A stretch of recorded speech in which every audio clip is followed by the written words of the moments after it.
السلام عليكم ورحمة الله. الأهلي يضرب موعد مع إنبي في نصف نهائي كأس مصر بعد إقصاء المصري البورسعيدي من دور الثمانية بثنائية.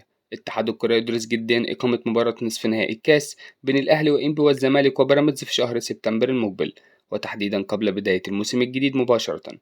اشتباه في إصابة خالد عبد الفتاح بخلع في الكتف بعد ارتطام جسمه بأرض ملعب برج العرب. الأهلي يخضع معلول ومروان عطية الفحوصات الطبية جديدة اليوم للإطمئنان على سلامتهم بعد خروجهم من المباراة متأثرين بالإصابة. السولية يتعافى من الإصابة تماما ويصبح جاهز للمشاركة مع الفريق في فترة الإعداد للموسم الجديد. إشادة كبيرة من جماهير الأهلي بمستوى الشناوي والشحات ومحمد هاني بعد مستواهم المميز أمام المصري، وحالة من عدم الرضا تسيطر على معظم الجماهير من أداء باقي اللاعبين. محمد شريف يقطع شوط كبير من التعافي من الإصابة التي تعرض لها مؤخرا، والجهاز الطبي يؤكد أنه سيكون جاهز بعد عودة الفريق من الراحة. فيوتشر يتوصل لاتفاق شبه نهائي مع محمد محمود بعد فسخ عقده والرحيل مجانا عن الأهلي.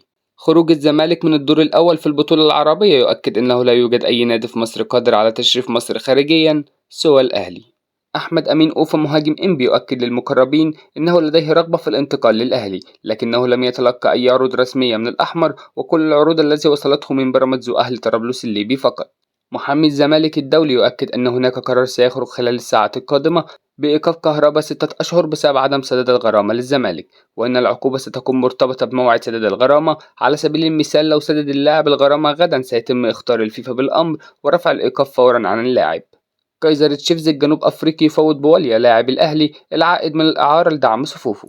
الرجاء المغربي يعلن اتفاقه مع عمرو وردة للانضمام للفريق لمدة موسمين، وتفاوضه مع بيراميدز لضم محمود صابر وفخر لقاي. قناة الأهلي البطولة العربية أكدت الفرق الكبير بين شعبية الأهلي وغيره في الخليج وما ظهر في مباريات المنافس الأخيرة يعد بمثابة توثيق لهذا الأمر. انظروا لأي مباراة يخوضها الأهلي هناك سواء ودية أو رسمية وكمية التوافد الجماهيري عليها والاهتمام الإعلامي بها. الأهلي يغلق ملف عودة محمد شكري من سيراميكا كليوباترا بسبب عدم اقتناع كولر بقدرات اللاعب. الأهلي يغلق ملعب التتش ابتداء من اليوم للعمل على الإصلاح به وتطوير الأرضية قبل الموسم الجديد.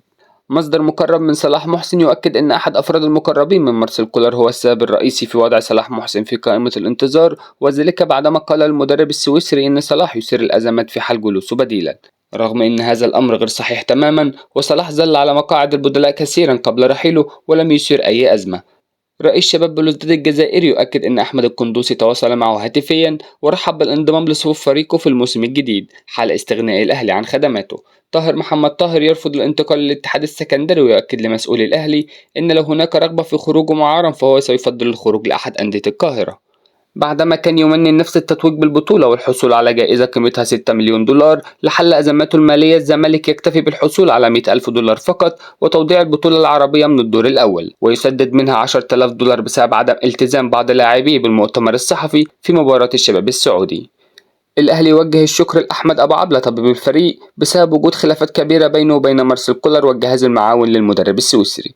وطبيب الفريق السابق يبدي حزن الشديد بسبب محاولة البعض تشويه سمعته بعد رحيله عن الأهلي، ويؤكد للمقربين أن رحيله كان بناء على رغبة مشتركة من جميع الأطراف بعد حدوث بعض الخلافات بينه وبين الجهاز المعاون لكولر.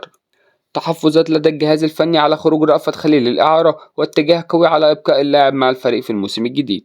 وكيل أعمال اللاعب البرازيلي جوستافو سوزا هناك اتصالات مستمرة من الأهلي حتى الآن مع النادي الكوري الجنوبي من أجل حسم صفقة موكلي، ولكن العرض المقدم من الأهلي حاليا قوبل بالرفض، والنادي الكوري الجنوبي يرغب في استمرار اللاعب حتى الآن ومتمسك بوجوده، ولكن قد تتغير الأمور في خلال الساعات القادمة. وتمسك وإصرار الأهلي على ضم جوستافو سوزا أسعد اللاعب للغاية وجعله يتمنى التواجد بالقلعة الحمراء.